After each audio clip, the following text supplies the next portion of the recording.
It's a dreary, wet, dismal day. We're supposed to get some bad weather later. Looks like 51 degrees, foggy. Gonna walk down to the mailbox.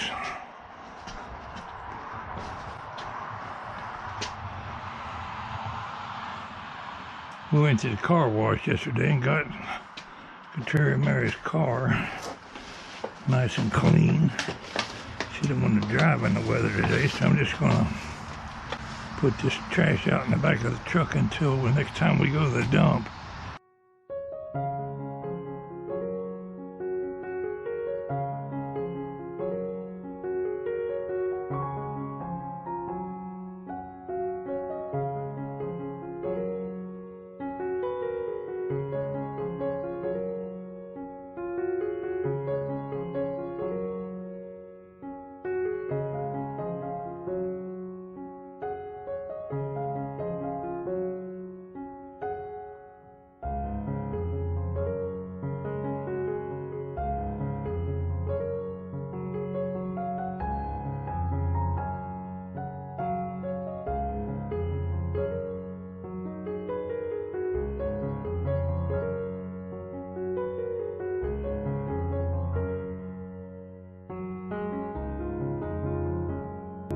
Now might be a good time to tell you a story about working a Carman's job. Rainy days were particularly rough on a Carman working in the train yard. We'll talk a bit about Inman Yard's Carman jobs. Good many years I worked in the repair track on several different occasions, which occurred over a period of years. But I also worked some yard jobs and various other jobs, but there was always a chance of rain. So you had to have your rain gear with you. Have some heavy duty rain gear because you might be out walking in the rain for an hour and a half walking a train.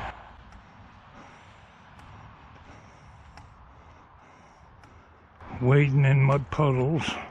I've ruined many a pair of boots trying to walk between two trains and being too wet out there. If we were working an air job, let's see, which one could I tell you about? I've told a story about the box packing job, but I think I could retell that. Box packing, you carry an oil can, go up and down the train and put oil in the journals of friction-bearing boxes. That's a job they don't have anymore.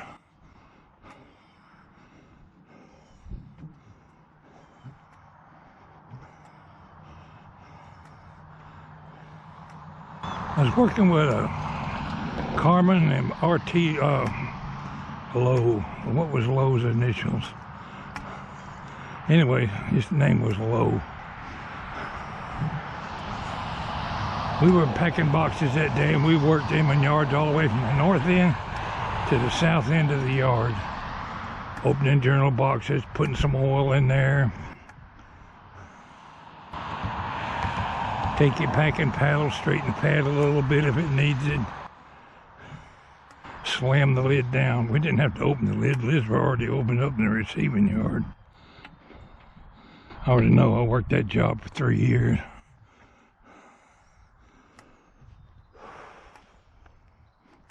Anyway, we worked this one train all the way to the south end of Inman Yard. From the north end to the south end Carman shack, which is almost at the end of the yard.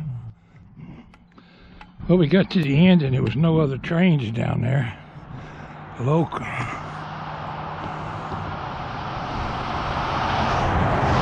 Lowe had been working Carman job a lot longer than I had. I was fairly new at the job at the time. Crossed over. So what I didn't realize at the time was the main line. There was a train over there.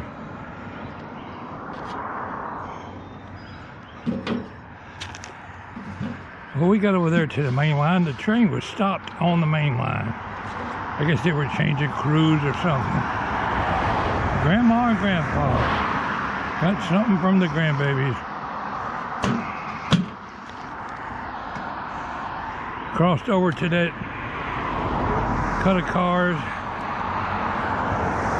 The train started to move, and low went to the corner of a boxcar and grabbed onto the ladder and stood up on the seal step, riding the train back north. Well, I thought it was a cut of cars that was going to be pulling back and shoving in the forwarding yard for put together on another cut of cars on an outbound train.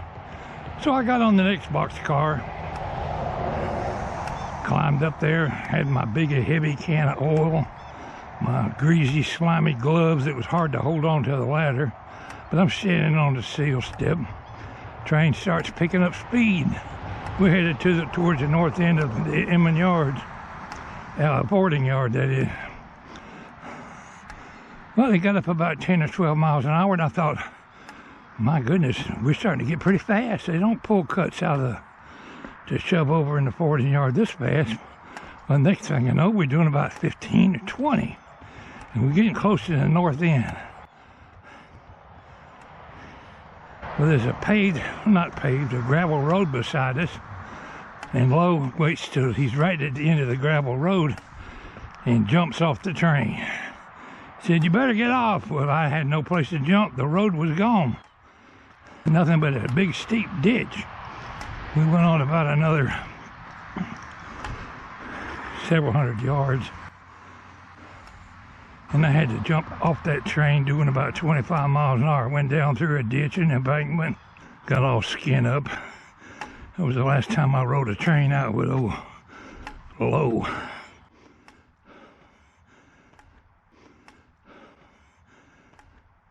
The time I got back to the Carman shack 30 minutes later, he was sitting in there playing cards. Just laughed at me. Next time I'll walk out of the train yard, I said. It's not like what you see in the movies when you jump off a movie train. You gotta pretty well know what you're doing. After a while, you learn how to do it better than most would. More than one occasion, we rode trains to get out of the train yard. Try to save a little time. I've had some close calls where I darn near got killed doing it. But it's an experience getting off a moving train. I've told this one before, but we were down at Disney World in Florida, riding their little steam train around the circle that goes around Disney World.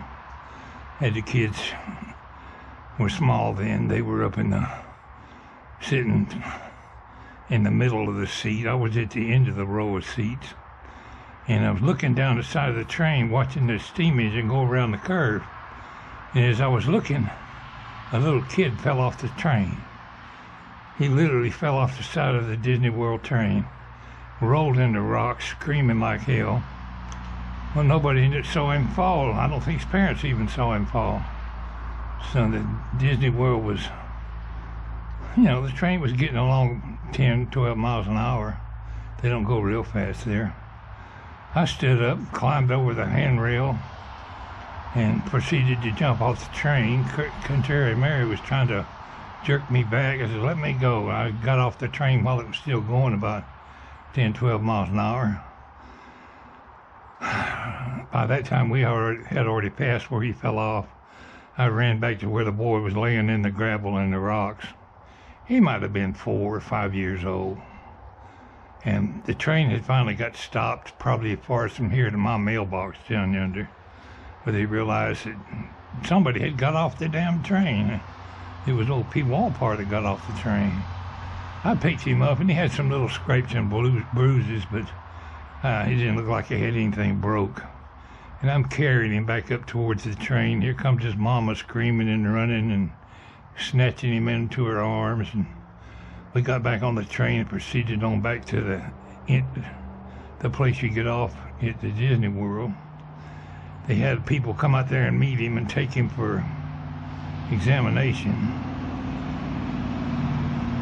And I felt good about getting off and saving the little boy. I think the mama probably said thank you, but I don't remember. She was pretty hysterical. Nobody from Disney World bothered to thank me. But I felt good about getting off and helping the little squirt. And it wasn't nothing for me to get off a train. I did it every day in the train yard, or ever so often in the train yard. So that's just a little story I thought I'd share with you today. Not much of a vlog.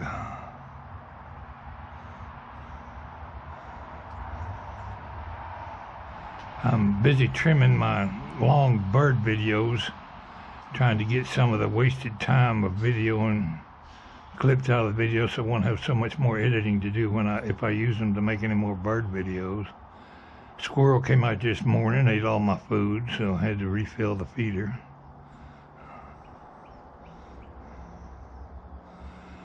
Anyway, it's such a miserable day. We're not doing anything but staying around the house. A lot of my viewers have been getting snowed in up in various parts of the country.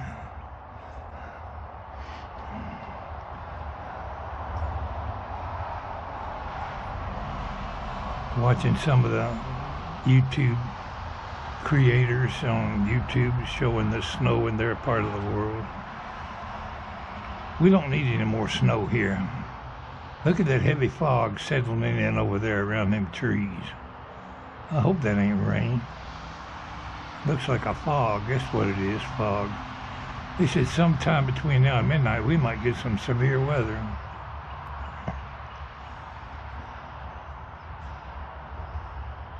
I'll end today's vlog and just go see about producing a video for you. Y'all take care. Pwalpar saying, stay warm. Have a good day.